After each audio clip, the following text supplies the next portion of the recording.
All right, welcome to episode 3, I guess technically the second real episode of the Bob World Builder Patreon podcast, or as I called it last time, the BOBCAST.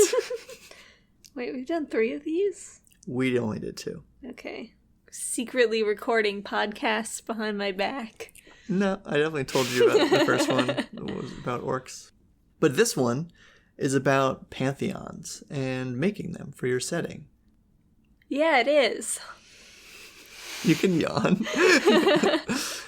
Grace, why should we even have gods in our setting?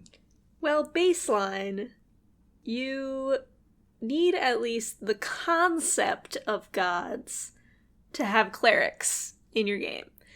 If you say, I don't care about clerics can go to hell, then you don't need gods at all.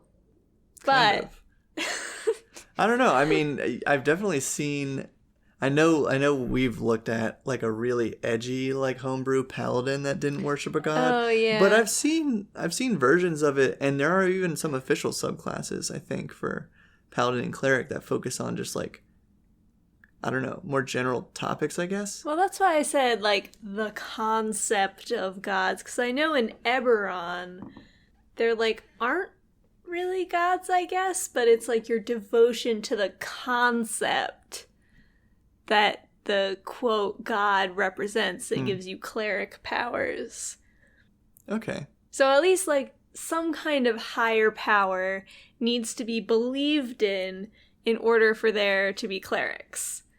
So whether or not they actually exist, or if this cleric is manifesting power on their own because they're just so devoted, I guess you still want to like have a design for the god that they believe in, whether or not they're actually real. Yeah, because we're kind of getting at something here. So I don't actually know how it really works in Eberron, but I think in a lot of D&D, it is kind of understood that the belief of the citizens or whatever is what powers the gods and like gives them their strength. And gods who don't have a lot of worshippers aren't very powerful in a lot of cases.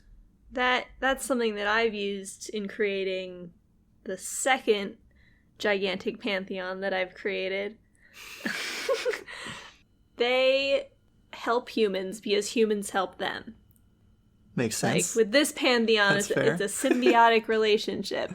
Your gods don't have to be all-powerful beings that can, should, must, and will smash humans with their fists. Freely smite them. It's a smite for all. You don't have to have gods like that. You can have gods that are like beholden to mortals to live.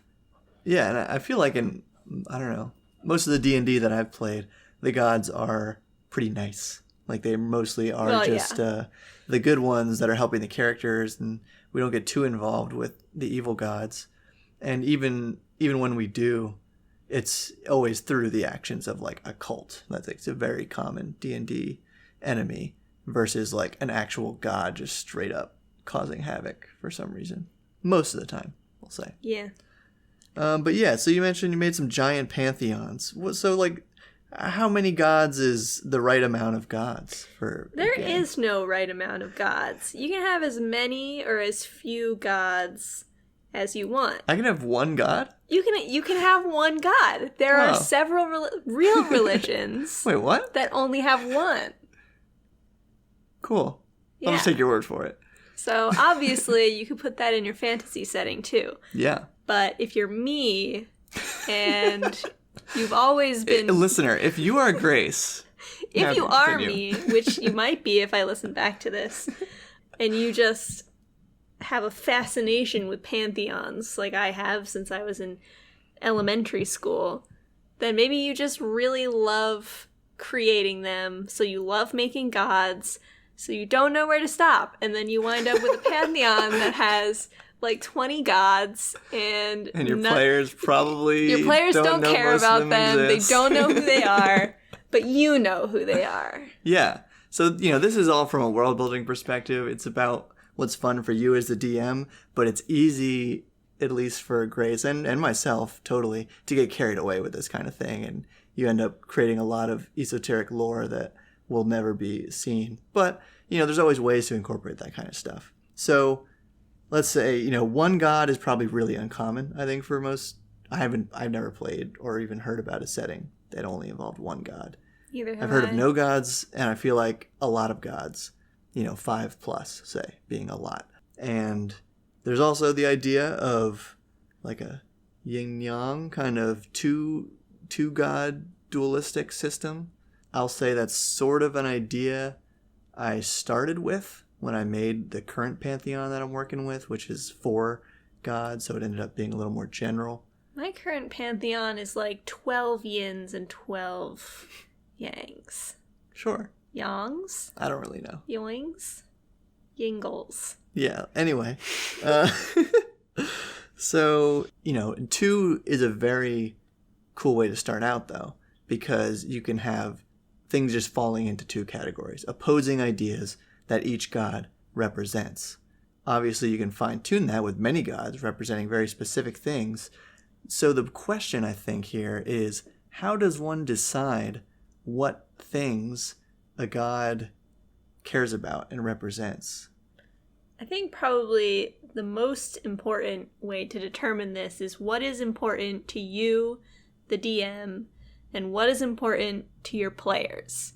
What kinds of things are your players likely to gravitate towards if you want them to choose a deity, or, in case you have to have a prayer circle or something to bring someone back to life or whatever. Yeah. Or, your cleric players / druid players, divine casters, basically. What do they want, and what do you want them to emulate? For example, in the first Pantheon that I created, I made a deity of exploration and adventure because it was my first campaign, and I was afraid that my players just wouldn't want to adventure, and I don't know why I was afraid of that, but I thought it would happen. So I created this goddess. It's because you read a lot of RPG horror stories online. This was before I even ever looked at Reddit before. Okay.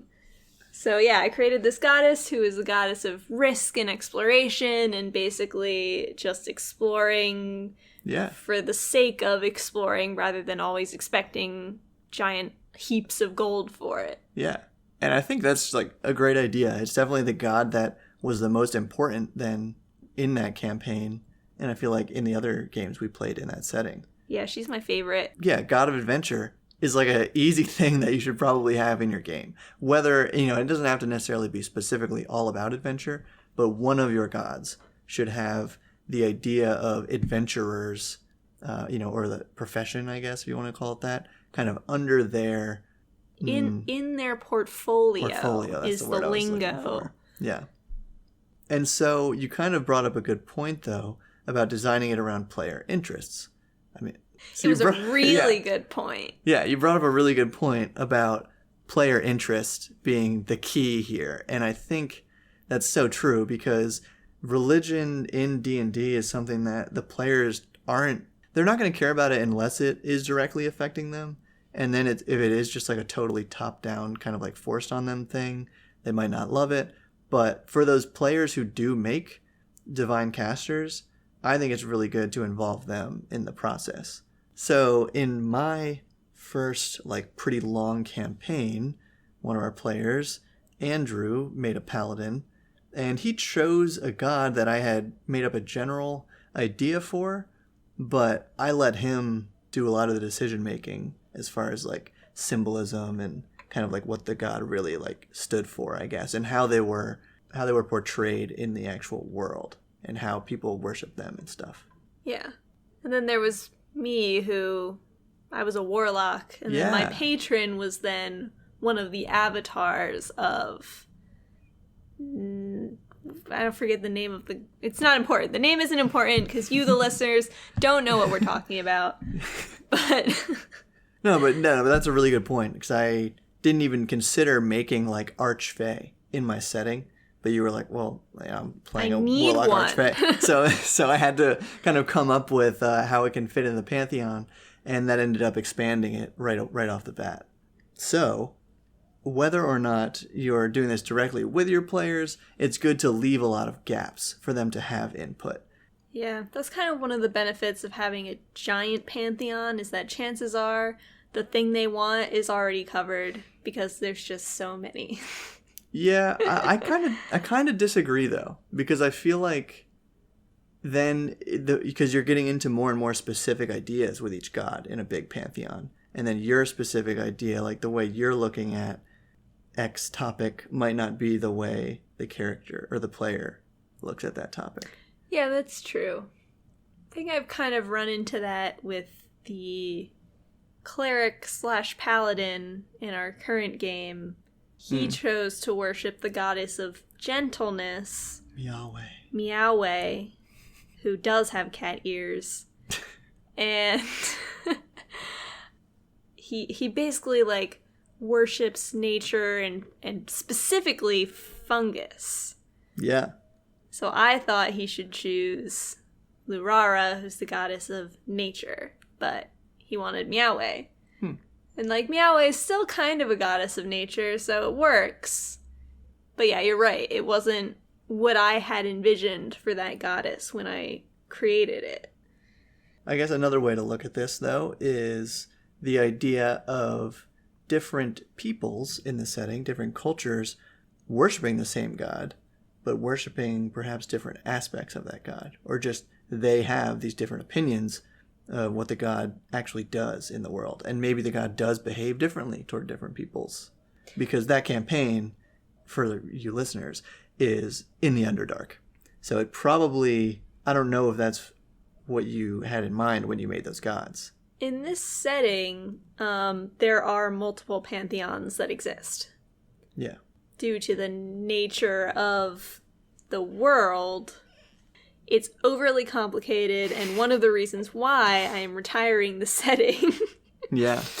I'm willing to bet that at least one person listening to this podcast has read Percy Jackson and the Olympians, and the spin-off series where it's like the same thing, but Roman gods. And as most people would know, Greek and Roman gods, almost exactly the same. Yeah, Roman gods are just a spin-off, right? Well, yeah, but here's what the author Rick Riordan did. Ricky. He took the Greek gods and basically said, well, to the Romans, which were a more sort of warlike, quote, society, the gods that they worship, those aspects that they worshipped are more of a warlike aspect. Okay. So it was the same gods, but then they basically had a different face for the Romans versus the Greeks. So each one just has like a little bit of a twist. But It's kind of the same twist on each god. Like the thing that I remember the most in that series is that in the Roman version, Hera always wears a goat pelt. But Hera's not really associated with goats in Greek mythology. But, yeah. Speaking of Greek and Roman mythology, though, I know you know a lot about Greek mythology. And in Greek mythology, I feel like one of the hallmarks is that the gods are very human in kind of like their behaviors in the myths. And like they have a lot of flaws, basically. Yeah, they're super human-y. And they interact with people all the time. Oh boy, do they interact. Yeah, so let's keep it pretty PG-13 here. But yeah, so involvement of the gods in the setting. Now, D&D in general, and we kind of started on this with like gods or not. In D&D, it's pretty much assumed that your gods are active and doing stuff and basically creating magic, like manifesting magic through their worshippers. It's a big part of the basic functions of D&D. So what are other ways, maybe, that you can have gods show up in the setting to get your players more interested in them, besides just like, oh, this evil cult is doing this thing? Well, I mean, we were just talking about Greek mythology and how human Greek gods tended to act. One of the things that Zeus would do a lot is to interact, was go down to Earth, make himself look like some old guy just walking around, and then go to people's houses. This isn't where I thought this was going. And be like, hey, shelter me. Oh. And if they did, he would reward them somehow. If they didn't, they'd be punished. So he's just entrapping people. Well, yeah, but I mean, an important tenet of Greek society was the concept of xenia, which is like kindness to strangers. So if you're violating that and Zeus catches you, you better watch out. So anyway, where I was going with this was maybe, the god wants to test their followers somehow. So they go down and they're like, hey, I'm just a little guy. Help me out. And then maybe you get a little boon if you help them. Okay, yeah. So having some kind of, sneaky test. Yeah, basically, I don't know what the word I'm looking for is, but like these mysterious events maybe, where it's maybe not revealed. Like they don't, I don't know how it always went with Zeus, but the god doesn't necessarily go at the end like, aha, I was a god, hee hee, and then run away. Instead, it's just like you're either collectively building up these good behaviors or you're collectively building up these bad ones, and it's changing how this god interacts with you and maybe interacts with other people too, if they're doing that to like lots of people or something. Yeah. Or you could have gods that just don't care. Yeah. They never interact with people. They basically have grown so powerful that they don't really need humans anymore for anything. Right. So just kind of ignore them, or maybe they've created a whole other planet that now they're more interested in. That's a cool idea. But they still exist and still, are able to... I mean, they're super powerful beings. They don't have to pay attention to one cleric who's praying to them and getting power from them. Yeah, especially if they're like lower level and it's not like crazy powerful. It just feels like a mosquito bite, magic. Or not even every time they cast a spell. Do you think of it that way? Like the god gets feels some power being sucked out? That's more what I think of, warlock patrons, actually. Huh. But I guess that makes sense. Warlocks are arcane though, right? They are. But they're technically still getting all the power from them. have power from beings that are practically gods, but just not quite divine. Maybe I feel like that's a different conversation because I don't know how much I fully understand or agree with the division of arcane and divine magic, which is kind of why in my setting I went with this idea of there's 4 main gods. There was kind of 5 with one being neutral, but 4 main gods, each representing an element, each representing a cardinal direction, a season, all these things that nicely fall under 4 Bob really things. Likes categories that fit well. Yeah. So a 4 was just an alignment. I don't know if I said that yet, but law, evil, chaos, good, whatever. So it just kind of worked out really nicely, and they're very general. Part of the reason I wanted to do that was because I kind of always felt like magical fire should just work like fire. So I don't really like the distinction between magical stuff and true elemental stuff. I feel like it's all just the same. I don't know where I'm going with that. I do like the division. Yeah, and so that idea of 4 gods just kind of easily works out then their relationships to each other too, which I feel like is important. And, it's definitely something that comes up in, say, Greek mythology, where they're all, quote unquote, interacting with each other pretty regularly. They're all related. Yeah. And so this way, I don't really have a solid idea of how these 4 gods were created, what their origin story is, and then the actual creation myth of the setting. That's something that the gods are usually for in any setting, is creating your world itself. But the relationships between gods can be really important, because then if you have a cleric who worships the god of adventuring, that god of adventuring might be the enemy of, like, the god of dungeons. I don't know. And so, where their adventurers are going to constantly be fighting these representations of that god, or like manifestations of that god. I've actually kind of gone sort of extreme with between god relationships with my current pantheon, which is entirely based on opposing forces. So every god has a counterpart. Yeah. None of them are evil. None of them are good. They're all neutral. No law, no chaos? No laws, no chaoses. Wow. All neutral. That's interesting. Because, I've been thinking about death. Not to sound dark or anything. But death isn't inherently evil. No.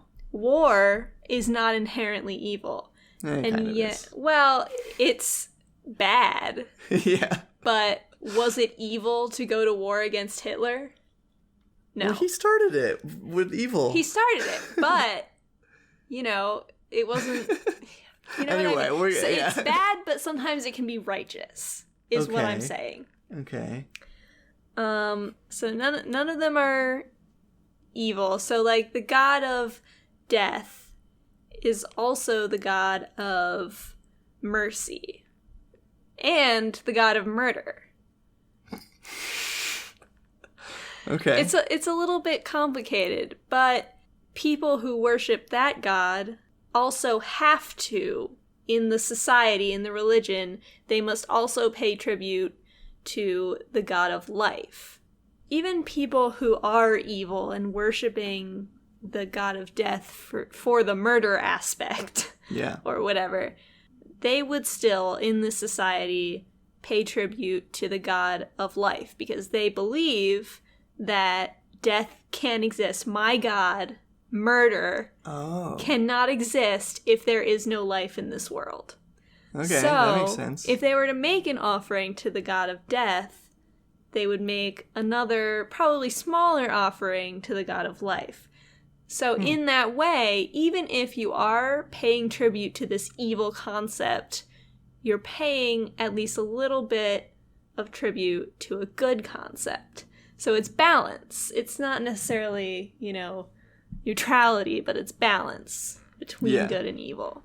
Yeah. And that, I feel like that sets you up for a lot of neat, cosmic struggles as well, where there is an imbalance on a huge scale. Well, yeah, that's basically what the overarching campaign with these gods would be about. But trying to rein it back into the relationships between gods. Like, the gods as sentient creatures, basically, all pretty much only interact with their counterpart. Oh. Yeah. So there's no, the god of life doesn't necessarily hang out with, the god of nature. Okay. Or whatever. Yeah, I was going to ask that, because when you said there's, 12 or something? There's... Basically, I'm going for a two sides of the same coin type of deal. But a lot of coins. Yes.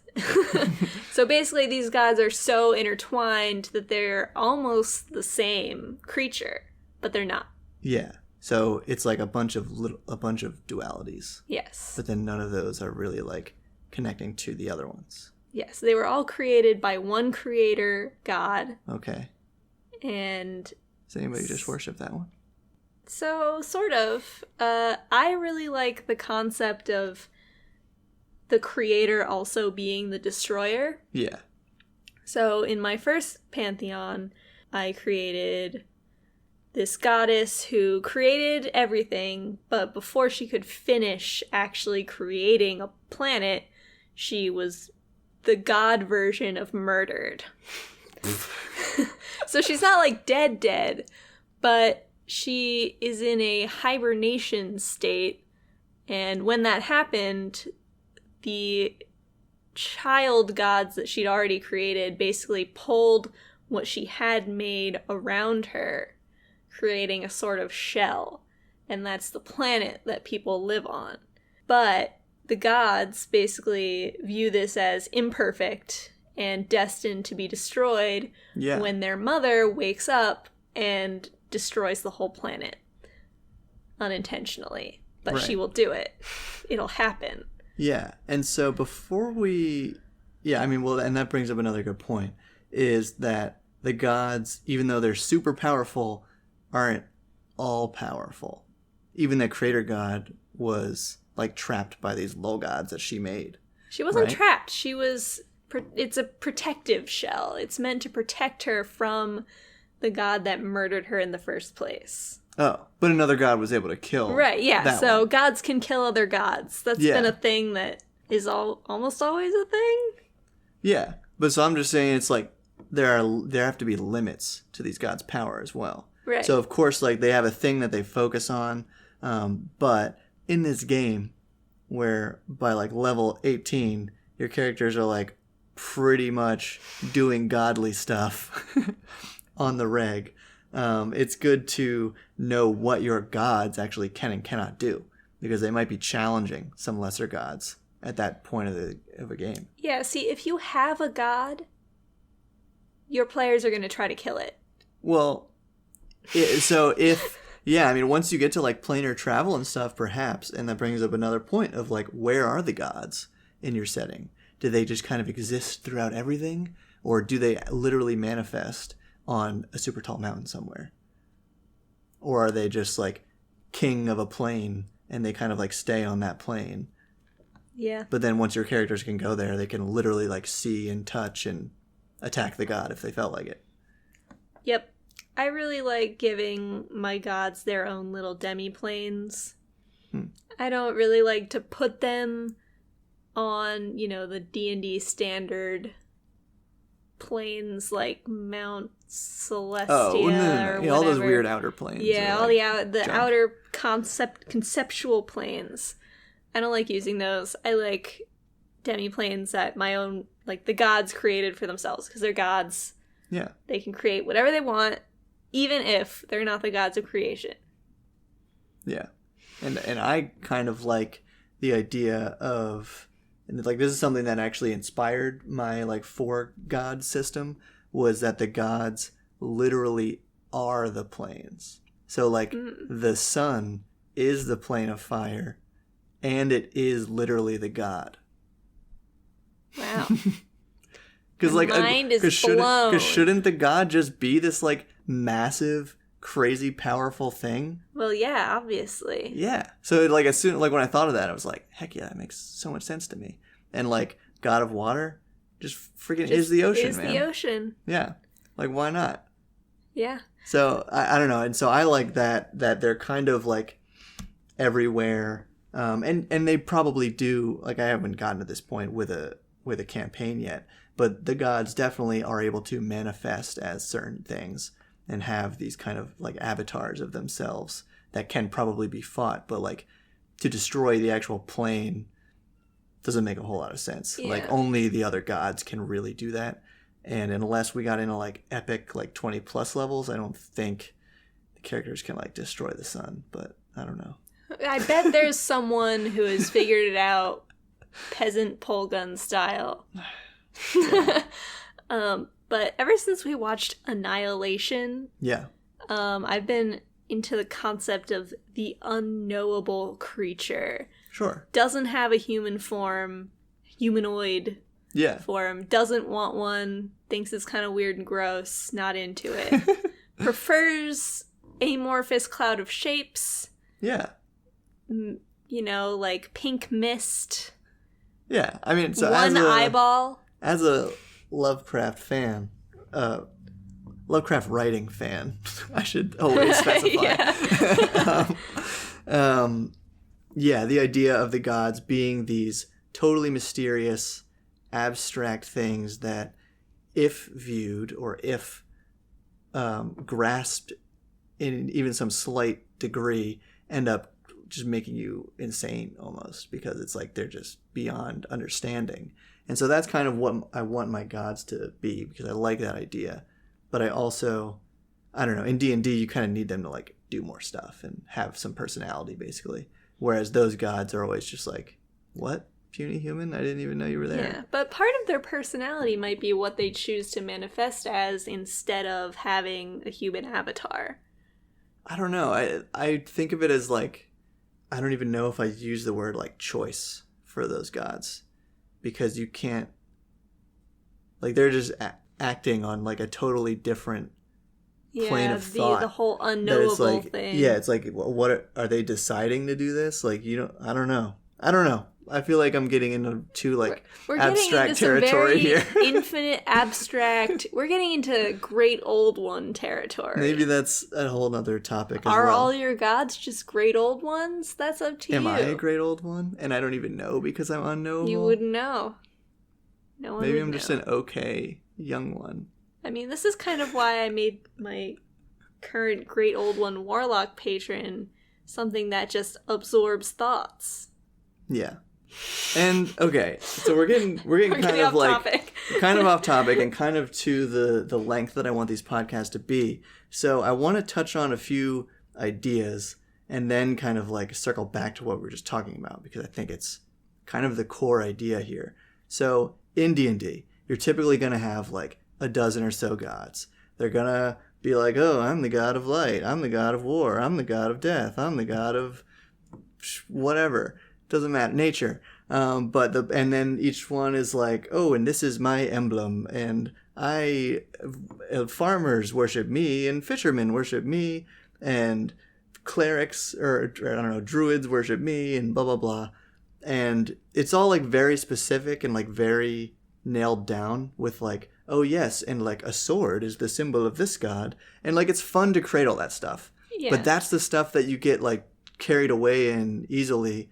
And the specific symbology, like, isn't usually going to be picked up by your players. You can use it to flavor your worlds and give your worlds a lot of texture that way. Like, it helps if you have an idea of, like, okay, if this society generally worships this god, they're going to maybe use this weapon a lot. Or they're going to really like this color. Or really like this season. And have a lot of, and really respect these workers, like this kind of profession.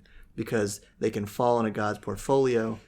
But I'm just trying to say, like, that stuff isn't really necessary. Yeah, if you're not interested in pondering the abstract theology of these unknowable creatures we call gods when creating your pantheon, all you need is name, emblem, portfolio. So that would be what are the domains, and alignment. That's really... It's really all you need. And that's honestly, bare minimum, that's what you need. I would even say it's less than pantheon. that because so few people really use alignment at all. Like, I tied mine to alignment because I like using it. But in the greater realm of, like, D&D players, I think that's probably not necessary. And I look at it as, like, as far as domain goes, I initially assigned a domain to each of my gods. But then, like, I guess in the idea of, like, helping a player. So, like, oh, if you want to be this domain, you can do one of these few just to like help narrow down their choices. But I think I would much rather not worry about domains and just let them like create a character that they really like and then choose what it works better now that I have only a few gods. But then they can just be like, oh yeah, this is a really cool god. And then we come up with some creative way about how my god of fire or whatever, who is the sun, fits in with the domain of trickery or something. You know what I mean? It kind of like forces you to think about that god in a more nuanced way. But if you don't like thinking about gods in a nuanced way, just give them... Then just use the gods in the book. Just use the gods in the book. Then why'd you listen to this? Yeah, what are you doing? I mean, but the Forgotten Realms gods, there's like even more gods in that pantheon than in my pantheons. Oh yeah. Well, duh. I mean, they've been made over like 50 years by lots of people. Okay. Is there like a take-home message to this? I think what I said is the take-home message. The bare minimums? Yeah. Yeah. I guess, as always with world building, try to be inspired by some real cultures you like and feel free to steal from them entirely or just go right out of the books if you want. But it's way more fun to just start from scratch, I feel like, and think about... Actually, yeah. what you said at the very beginning. What's important in your setting, and what are some things you want the characters or the players to care about, and then ask the players, hey, what do you like to care about when you're playing D&D, and make a god for that kind of thing. Like soccer. Yeah. God of sports. God of competition. Why not? No. Just soccer. Too specific. I disagree. If I were I'm going to create a cleric domain for soccer. Okay. So yeah, I feel like this one was a little abstract, as it should be for such a heady topic. And maybe next time we'll have our ideas better narrowed down. Should have written more stuff down. I should have made more notes. Now I'll cut this part out. So thanks for listening, and we'll see you next time. No, we won't, because this is a podcast. There's no video. Keep building. Stop building. We're going for a yin-yang thing now. I'm the opposite. Oh, man. I'm Grace World Destroyer now. I'm going to probably put that clip in the beginning. Just so people have something to look forward to when they get really distracted by our weird conversation. Okay, goodbye, everybody.